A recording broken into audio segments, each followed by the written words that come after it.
Welcome back. It's another episode of Back to Life with yours truly, Buckley on air, and I'm here with a special guest, Brandon Mays. How you doing today? I'm doing well. How about yourself, bud? Doing pretty good, man. Can't complain. Um, you played football. Why football of all sports? Um, Honestly, I played a little bit of everything growing up, but football is the one I ended up falling in love with. It's the ultimate team sport. You depend on a bunch of other guys.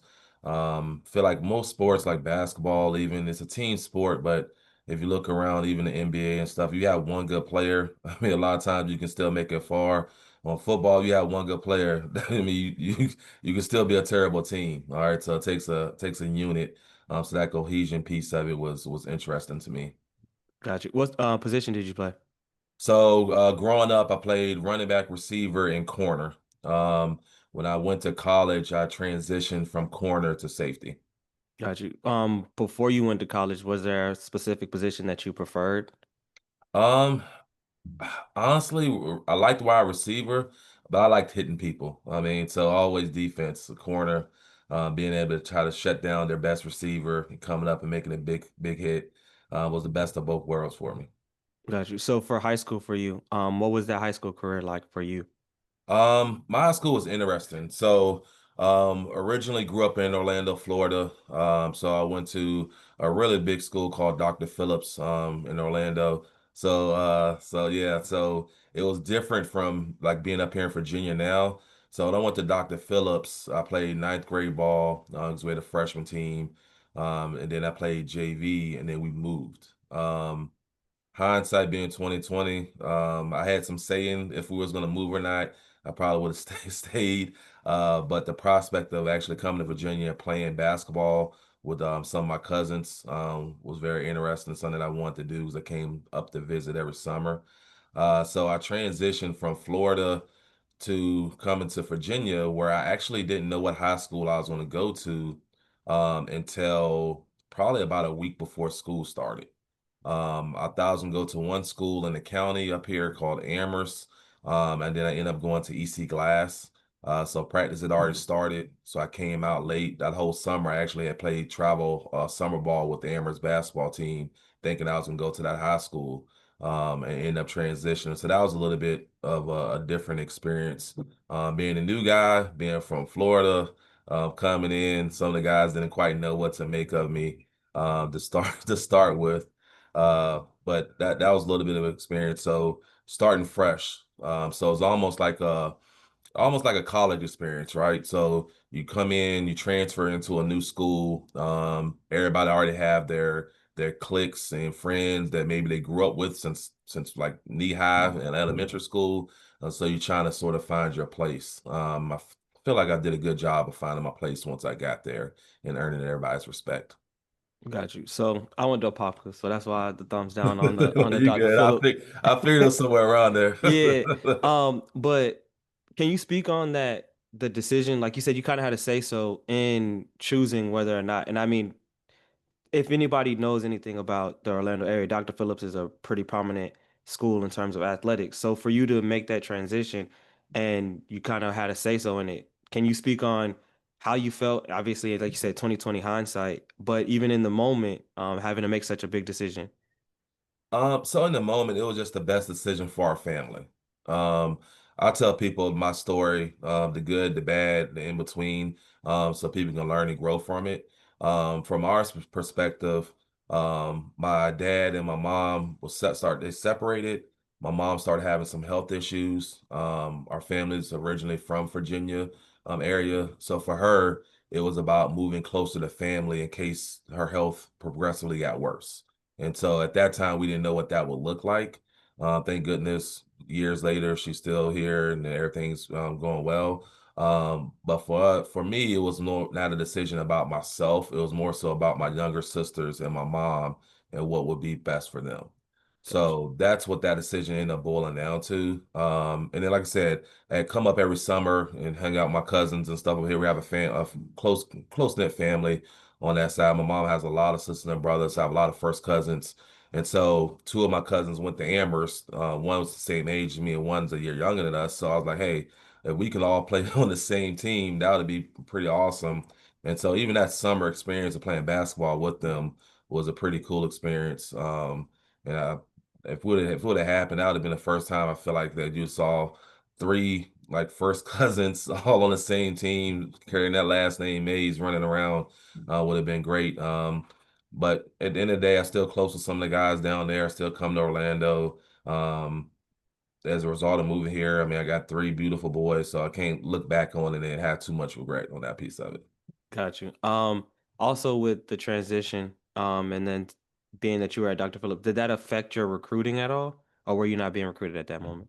So it did affect me, because you move from one to another, and then your role changes, right? So um, when I came into EC Glass is where I went. A lot of those guys had already been recruited. A lot of them already had their position secure. And from that standpoint, you build a relationship not only with some other coaches, but you also build a relationship with your head coach and your assistant coaches. So that transition was a little bit difficult. And plus, most coaches they recruit areas, right? So if you in Florida, Florida, Texas, Georgia, Alabama, around those areas, you get recruited a little bit more. And moved to Virginia, it is. I mean, the recruiting up here isn't as heavily. We're not as heavily recruited as most areas. And even in here, you have your pockets of places that people try to recruit from. So not only did I transition from Florida to Virginia, but then after my junior year, after like building that rapport and stuff with the coaching staff, we got a new coaching staff in my senior year. So when that happened, those coaches start saying, you kept hearing it every time, the young pups. We gotta get the young pups ready. So it almost seemed like they had given up on the seniors or wasn't really invested in the seniors. At that point, even from the recruiting aspect of it, they were sending some of our sophomores and juniors and taking them to like Nike camps and things like that. But the seniors, they really didn't have any kind of they didn't try to help us. So I'll be like in transparency, I had stepped away from football. Like they had put a bad taste in my mouth where like I didn't want to play football. I was gonna focus on basketball that whole summer.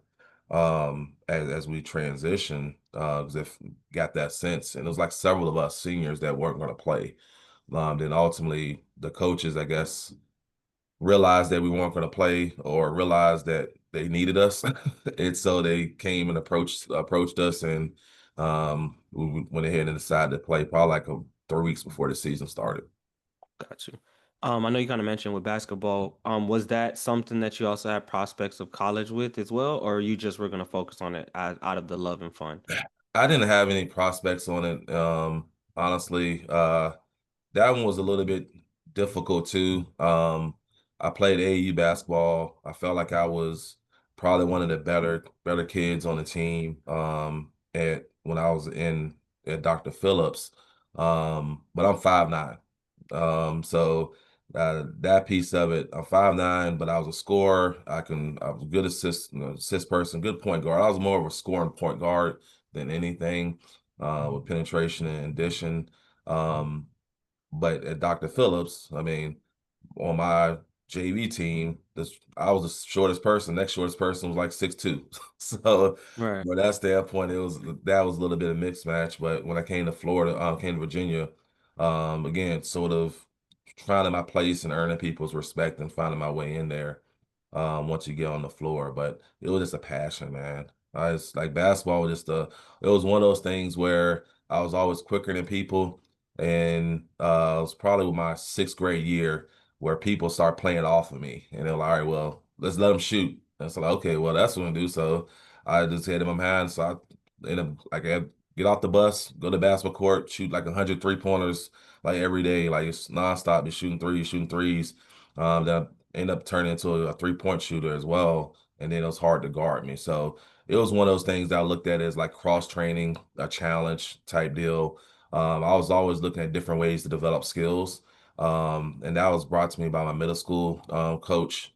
I went to Gotha Middle School, and there we had men's volleyball, boys volleyball, and our coach convinced us to play volleyball, and that was good cross training, like for my vertical Mhm. and stuff. So I was just always looking for different avenues just to stay active, man, in the cross Gotcha. training. So for you, high school kind of closes up. You're going to college. Did you have a list of schools, or was it a limited, and what school did you ultimately decide to go to?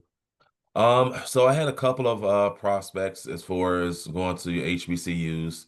It wasn't some of them wasn't full rides, it been partial scholarships. Some of them was like more like preferred walk-on type deal.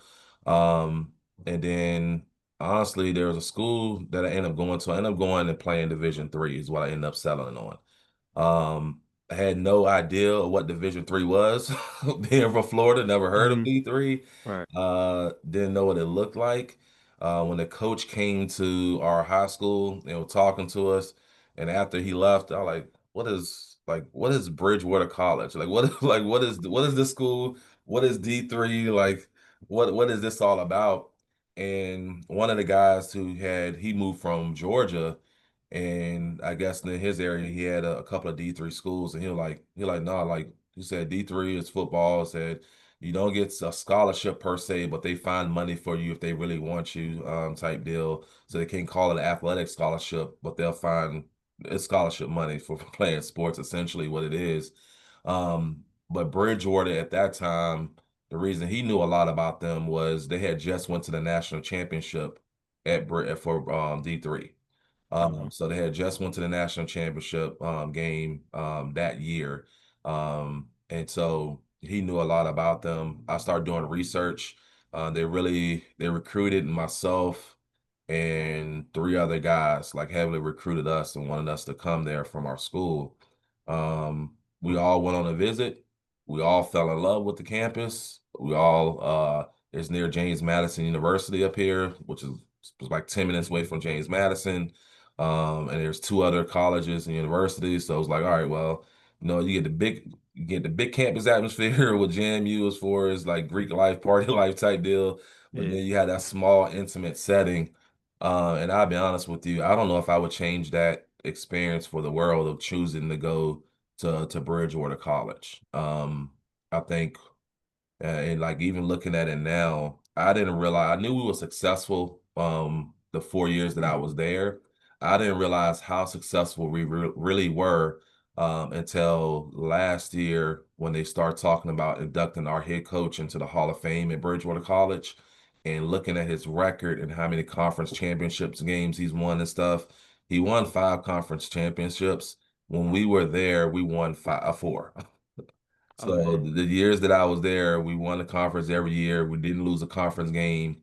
And we finished what like 44-6 overall the 4 years that I was there, with two appearances in the semifinals at D3. So like I said, it was a good experience. I wouldn't change it. Honestly, wouldn't change it for the world. Got you. So obviously, like you said, you had a lot of a great experience in terms of winning and things of that nature. Was with you at least at that time being in college, I could only imagine because I've never been on a D3 campus and I know that facilities are kind of different. Did you notice that it was different, or were you just in the moment while you were in college? Yeah, the facilities are a little bit different. I would say if you go there now, it's crazy the upgrades. Like as you go around D3 campuses, and look around, a lot of them are along the par of more D2, some D1 schools. The fields may not be as big, but the facilities are usually pretty nice, when it comes to that aspect of things. And um, yeah, I was more so living in the moment. I mean, I don't feel like there was something that I didn't get that I wouldn't have got at the D1 school. And that aspect of things. I have been fortunate enough to do basically like a graduate assistantship at James Madison University for a season, and being around their facilities and stuff and seeing how they operated. We operated the same way.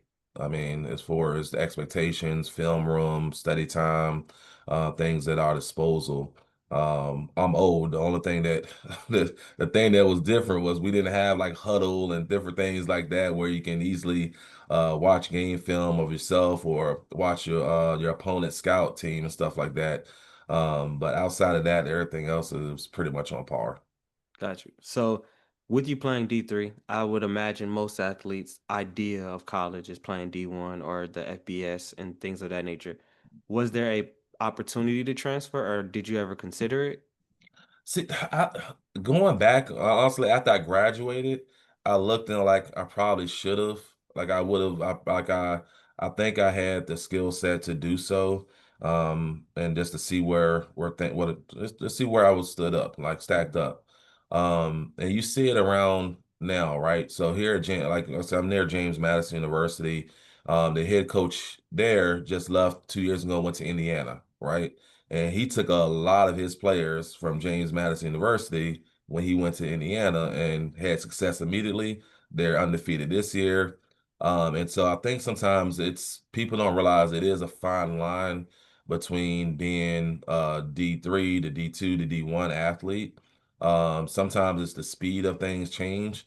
But I think once you get into college and your mindset sort of shifts, I think that's where the change happens. It's just as much mental as it is physical. So I didn't think about transferring until like after, like, I wonder what would have happened. Um, I can tell you, like on that Bridgewater team, we had the reason we were so good is we had some guys that actually transferred in from D1 programs. We had some guys that honestly maybe in the grades back then you had to do the SAT to get into most colleges and stuff. So a lot of the stuff was different as far as your criteria, as far as getting into and being eligible for your D1 scholarships and stuff. But we had a lot of athletes that could have played D1. And so I don't feel like I was missing out on that aspect of things. Like I said, I had a great experience. Got you. So last piece on the D3 experience, but for you, you did have the luxury of doing that GA graduate assistant Yep. opportunity at JMU. Did you, with you having done that, did you notice that there was a difference in the work ethic for the D3 athletes compared to the ones at the bigger school? Not really. So, what I would tell you, and I try to stress this because I'm a high school coach now, and I try to stress it to our kids. The level of commitment is going to come down to how successful you are a lot of times. And I told them, I said, I use myself as an example, right? In high school, like I just relied on basically natural skill a lot of times. Like I wasn't a big weight room guy. Did some track and like off-season workouts, but I stayed in other sports and did cross training. It wasn't until my freshman year, actually, when I went to college, that work ethic honestly changed for me, where I started putting into time into the weight room, and where it transitioned. And so that's why, like, I've been intrigued on seeing how it had fared at a higher level, just from that standpoint of like my work ethic had changed. I went from being a 135, 140 pound corner to playing at 180, 185 by the time my end of my sophomore year. So just that development piece of it. And I think that goes into all of it. I think and it's sort of what I tell my kids as far as like when somebody gets hurt. My motto this year is the standard is the standard. And I think that's the same thing as far as D3 to D2 to D1. Like the standard is the standard. Like these coaches they're they're fighting for their family and fighting for their livelihoods out here. So they're gonna hold you to a high expectation. And I was fortunate to play under some really good coaches that did play NFL, or did play in the USFL, and those professional leagues, that sort of hold that standard and hold you accountable. Got you. So your career's over. You had a great experience of winning conference championships all 4 years. Once that's done, did you go play professionally or did you immediately go into the graduate assistant? No, so I didn't do the graduate assistantship till like years later, honestly. So I had an opportunity to do arena football is what I had the opportunity to do. I chose not to. Again, at that time, again, I tell my story to everybody. Like in college, they had some relationships. Like I was with girls, like dating my oldest son's mom. We break up, and then 2 months later, I found out she's pregnant. So while I was in college, part of my college experience is I was a dad. All right, so my oldest son was born my junior year, second semester of college.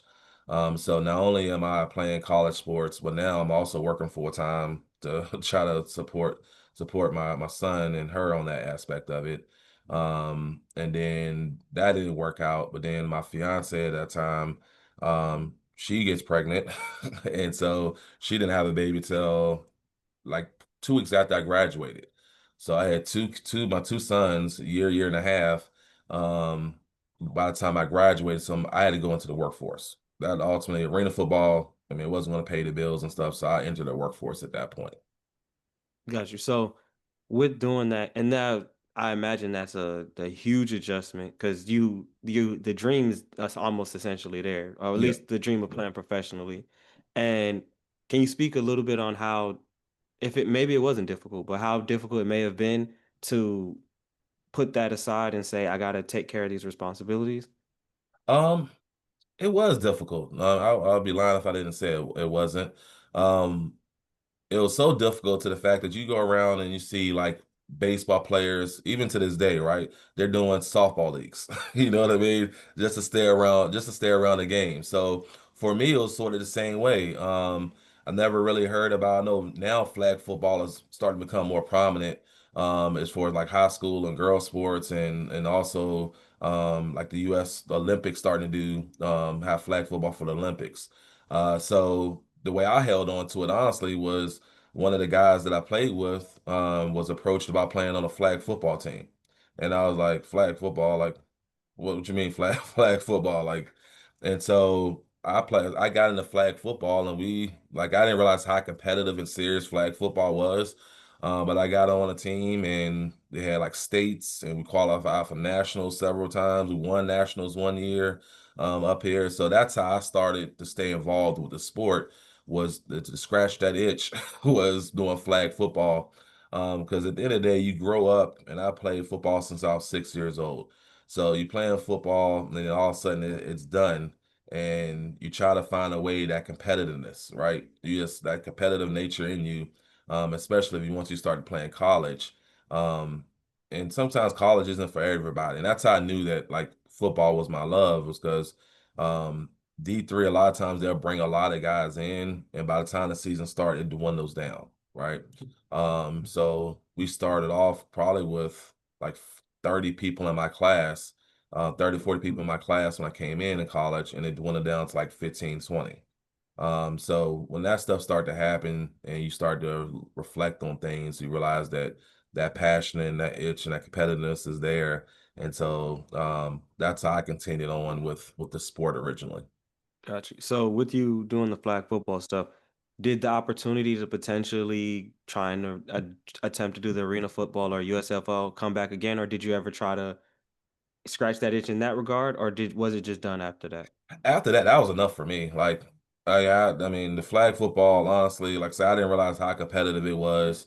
We would travel through Virginia, West Virginia, like, and play in different tournaments and stuff. So for me, that for years, that satisfied it. It wasn't until one of my friends on the team his son started playing football in middle school, and they're like, "Hey, we need a coach. Like, we need coaches." And so he's like, "Hey, y'all want to coach?" Like, yo, so that was my first experience actually with coaching. Well, at least football, because I did youth basketball, was doing that. And so then that started to be like, huh, you know what? This is something that also can satisfy that itch of football and competitiveness and being around the sport. So ultimately I stopped doing flag football and started looking into coaching. Got you. So now that you did get into coaching, and like you say, you started with doing the youth, um, being that you played in college, and I know for a lot of the people that had the luxury of playing in college, they also have the luxury of doing that, like you said, the graduate assistant and coaching in college. Is it something where you have to work your way up from high school to college, or is it you do the graduate assistant and then you become college coaches? I would say your best bet, honestly, if you for any kid that's looking to the coach, especially one that's playing collegially, is to try to do it at school that you graduate from. Usually you have those connections built in with the coaching staff there, and the transition is sometimes easier to do it. Also, if you can do it sooner rather than later after you graduate or after you're done playing, that also helps too. So for me, um, and at Bridgewater College, that's the good thing about it. Like with that tight knit community, we are a tight knit like group at Bridgewater College is like a little fraternity. And so how I actually got my graduate assistantship is I actually was I've been in banking and HR like most of my life as far as a career. I was working as the branch manager of the credit union on James Madison University's campus. And during the course of that time, I like, you know what? I do want to start like really getting into coaching. And so I looked on their staff, and they had a guy on there that graduated from Bridgewater College. And so I reached out to him. He played under the same head coach of Mike Clark as I did. And so we had that connection. He reached out to Coach Clark, and Coach Clark vouched for me and told him what kind of player I was, and athlete that I was, and also um my mentality as far as things and being able to pick up and teach things and transition. And so that's how I ended up getting on at JMU, is where I did I did an internship because I was past the age of a graduate assistantship, but it was the Mhm. same thing. We had some GAs on staff that I was basically doing the same thing as they did during the course of that time, and it was a great experience. But what I would say is your best bet is, one, to do it at the school that you graduate from, and to try to do it as close to when you end your career as possible. Now, I have had opportunities to go help out in the summertime locally at Bridgewater College because I still stayed in the area. But it's different things happen that just hasn't been the case for me that sort of aligned correctly. Where I'm at now, this is my seventh season being there. And up until honestly last year, well, actually up till this summer, I didn't think I wanted to be a head coach. And so right now, my goal is to be a high school head coach. Now, if I transition to college, I do think my mindset and my personality is built for college. Um, but I always like to see where how stack up across the board. So this year I actually transitioned into teaching because here in Virginia, most high schools want their coaching and building as a teacher. So now this is my first year teaching, and so now I'm starting to set myself up for success by getting things in a line. So when that head coaching position opens up, I can already say, "Yep, I'm a teacher. Yep, I have my teaching certification." So that won't be a roadblock for me. Got you. So you mentioned earlier that you didn't want to be a head coach at first, which to me is a very interesting thing to hear because most people you usually think of coaching and you think of head coaching. What prior to this recently or this summer, what about coaching did you enjoy just with the assistant? Was it just the development aspect of it that you enjoyed, or was there other things in dealing with being a head coach that you weren't a fan of? I'll be perfectly honest with you. Like my jobs that I've had outside of uh I didn't know if I wanted to teach per se. That's really what it had a lot to do with. And teaching would be, honestly, it'll be a pay cut like, from my regular job. So Mhm. that had a lot to do with it. And it wasn't necessarily the dynamics of being a head coach per se. It was more so a lot of the financial aspect of things that I want to transition and doing a teaching certification and going along those lines and getting those things done. um, but the head coaching piece itself, my personality, I can be a head coach. I was fortunate enough that when I first came in, so sort of like the same thing with the internship at JMU, right? The head coach that I'm under now, Danny, he got the head coaching job 7 years ago. He was an assistant at Broadway there, but he graduated from Bridgewater College probably like 10 years before after me, right? And so again, that small group, that close group, he was like, "Hey, I need some coaches," and looking around, and he was like, everybody was telling like, "Hey, you need to hit up Mays, like get hit up Mays, like Mays would be a good addition to your staff." And so I came on, and then I slowly transitioned, right? So my first year I was just a corners coach, and then I moved into the defense coordinator position my second year. And then the last couple of years, once I sort of like, you know what, I might want to be a head coach, I'm not sure. Um, I've been assistant head coach the last couple of years and sort of doing some of those head coaching duties as for like parent meetings and so on and so forth, and some of those responsibilities to the point where this year, Danny had a 1 in like 1 million chance of winning this winning this contest, and him and his son won this contest to go to Texas. But it had happened during the season. And so he talked to me about it. Look, I want to do this. Like it's the trip was like $40,000 a person, and I get to do it for free. Like I'm gonna so I'm gonna take this opportunity. And he said, I have confidence in you to be the head coach for that game and to do that. He said, if you want to do it, I said, I think it'd be a good opportunity for you too, also like to get your name out there. And so that was a great experience. So I did that this season.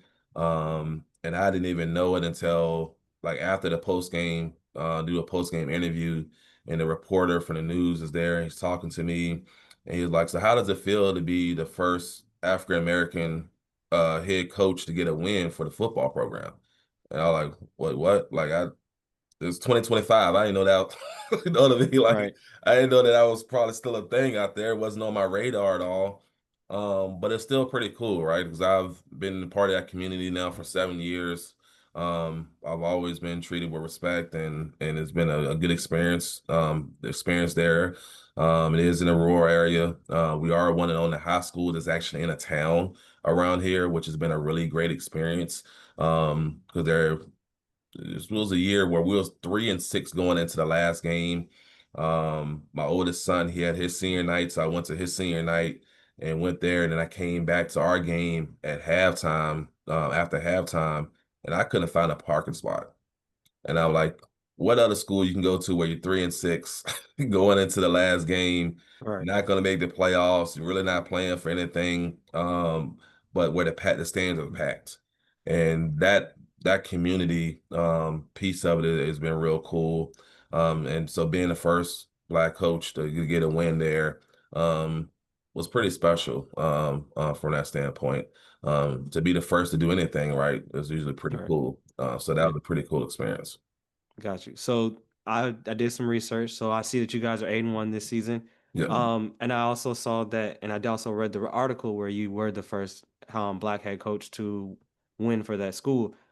To go from having a season where you're 1-9 to now you're 8-1, what has that been for you? Like, do you feel gratified to see the progress? And obviously, it's not all the same kids because it's been over what, 7 years. Yeah. So to see, even for the kids that may have been there for that 3-6 season or that 1-9 season, and to see where they are now, or at least the different kids where it is and where the program is now, what is that? How do you feel about that? And can you speak on the volume that even for you, and maybe you don't take the credit like this, but the impact that you may have had since you've been on the staff? Yeah, so that experience, that first year, um, and he like was 1-9, but it was 0-9 going into the final game, right? And so that final game, we go in, we're 0-9.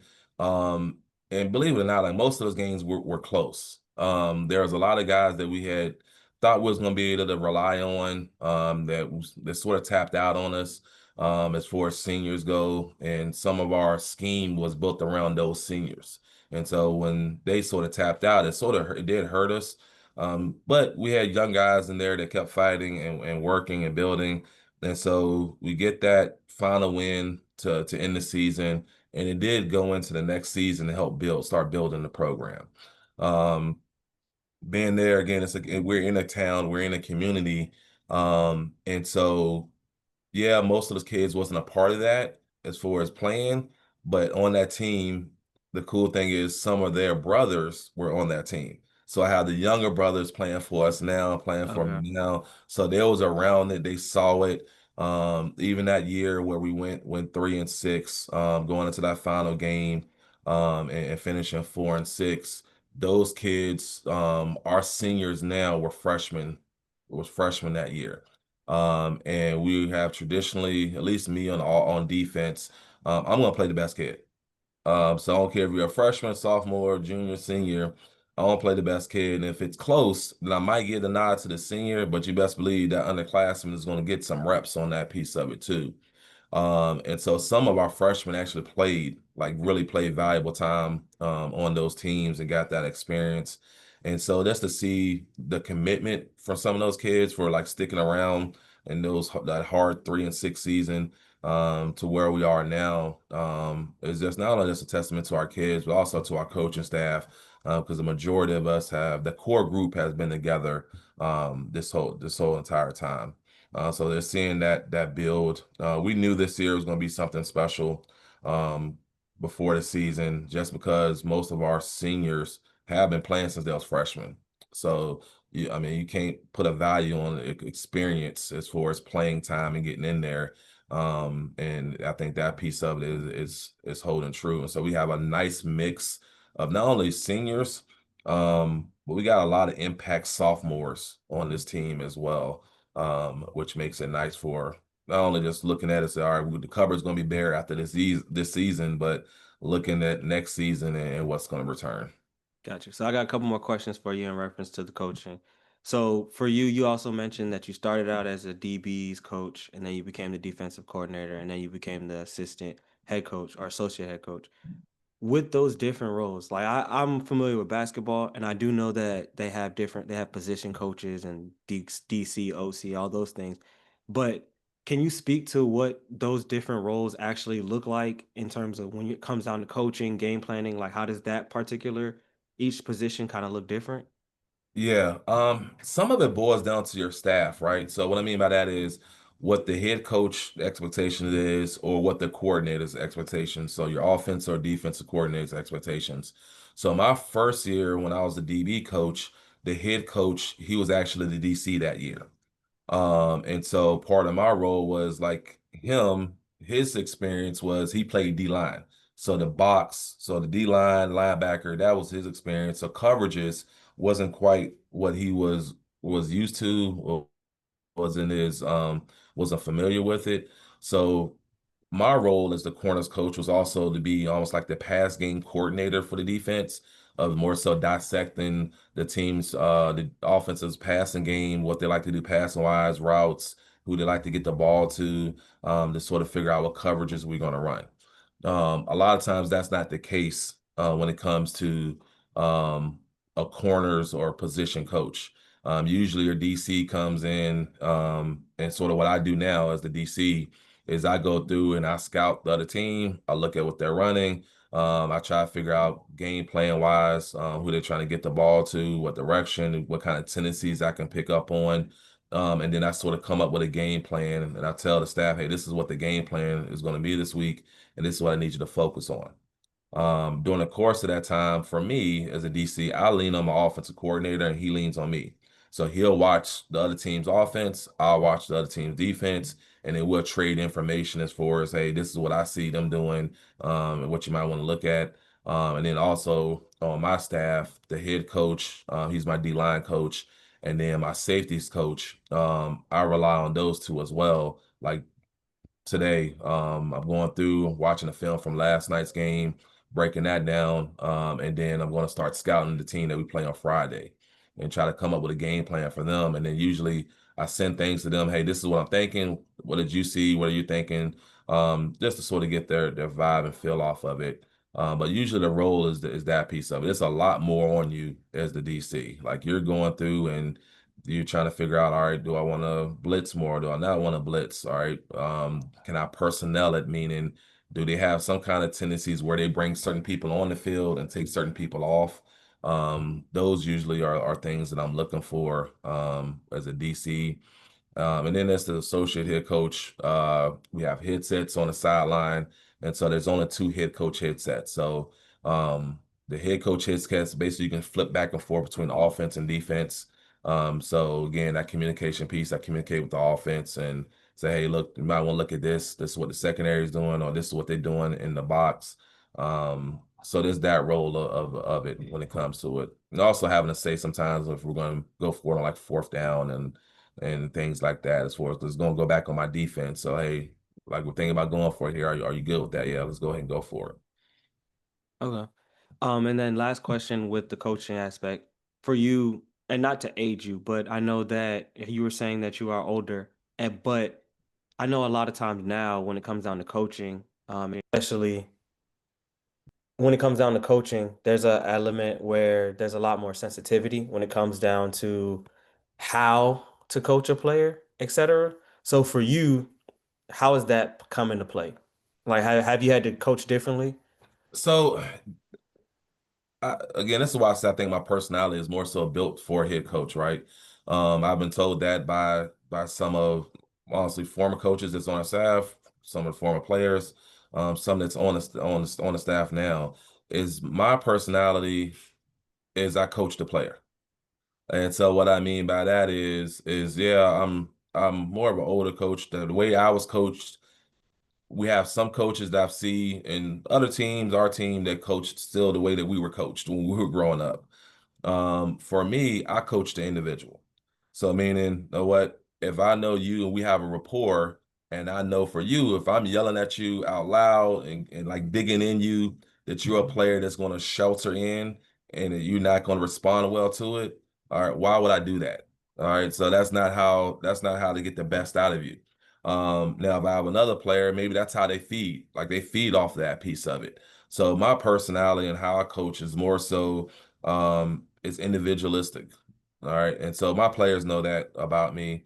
They joke that I probably give it more to the guys that they feel like I like the most. Like it's not that I like them the most, it's more that yeah, I expect more of them and I know that they can take it and they can handle it. And there's other kids where you know what, they mess up, I'm gonna pull them to the side. Like, hey, look, hey, we need to get this corrected. Like this, you're doing this wrong. How can we fix this? Um, and then I still yell at them too, but to me, it's a time and a place. You know what I mean? Like finding it's a fine line between doing things. Like I say, you can't mother F the kids up and down the field like you used to. Right. Not only just from I can say from a cultural standpoint of where we at in society right now, but also from the kids aspect of it, but also from the fan standpoint of it. I think that's the biggest difference between I would say coaching now and how I was coached is my mom and dad will see hard coaching and be like, "Yep, the coach is right." Moms and parents now that's my baby. Like, don't talk to my baby that way. That's my baby. Like, it's a lot more, for a lot more hand holding, from that part of it and trying to find that balance of, yeah, I know that's your baby, but your baby's wrong, type deal. And so I think that's the biggest challenges with coaching now is just that accountability piece. You don't see it, unfortunately, in the households of parents to their kids. And so they have this expectations of being entitled and being able to sort of do and say what they want with no repercussions. Got you. So, I got two more questions for you. What advice would you give to a child that's trying to make it to the college level? Listen to your coach. I mean, that's the biggest thing, right? It's like, um, so we have this model that I started using this last off season. And it was like, don't be lame. All right. Don't be lazy. All right. Don't be average. Don't be mediocre. Don't be entitled. All right, so you can't be lazy and all right, know what? It's summertime. I might go to the gym. All right, I might do this. All right. If you give average effort, then you're gonna be average. All right, as far as that piece of it, the mediocrity and being entitled. That's basically more so, hey, coach said something. Yeah, coach, but all right, no, hey, no, and this, nah, coach, nah, but I did this last week, like type deal. So my biggest advice on is one, listen to your coach and you get out of it what you put into it. So you can't expect, and we tell our kids this, like we get you for 3.5 hours of practice a day. All right, we get you for 15 hours a week, maybe, sometimes less depending upon the rain season, probably get you for like 10 or 12. Like for you to be a great player, that's not enough. Like what you do in practice is not enough to be a great player. It's not enough. If you want to play college ball, it's not enough. So that's what they got to realize is that practice is more so fine tuning things, and what you do outside of practice is probably going to be more beneficial than what you actually do in practice a lot of times. And then the other part of it, I would say, is what goes hand in hand is your grades. Like you're a student athlete. So if they see you doing good in school and able to work and solve problems and stuff like that, usually that goes a long way as well. Got you. So that lame thing, I'm gonna use that for myself, but you should trademark that for sure. But a last question, in general for any athlete, obviously ball stops moving, you can't play forever. What advice would you give to any athlete that has been had the luxury of playing collegiately or professionally and they need to now transition? What advice would you give them to prepare for that? Um, find an outlet. Like, right, like find something else. Like generally speaking, most of the athletes that I know that I play with, they found some kind of other outlet, right? So some of them are coaches. I have some that are personal trainers. So usually honestly most of them usually stay within the fitness realm some kind of way. Or as their kids grow up, like that piece of it, like helping their kids and training their kids and being there for and supporting their kids. But finding an outlet. That's why CrossFit has been so big. And that's why that grew because it's former athletes, being around other former athletes and that competition piece of it. So that'll be the biggest thing is find an outlet that works for you. It's not the end of the world, from that part of it. I know for me early on, it was honestly, it was working out. For me, it was fitness. So I am a personal trainer, so I do that on the side. I train athletes on the side, as well. So that was my outlet was the coaching and the flag football and this fitness and doing that piece of it. But it's finding a new passion. It's finding something to pour into. And I think that'll go a long way. Gotcha. Brandon, thank you so much, man. No problem, but nice to meet you, man. Nice to meet you as well.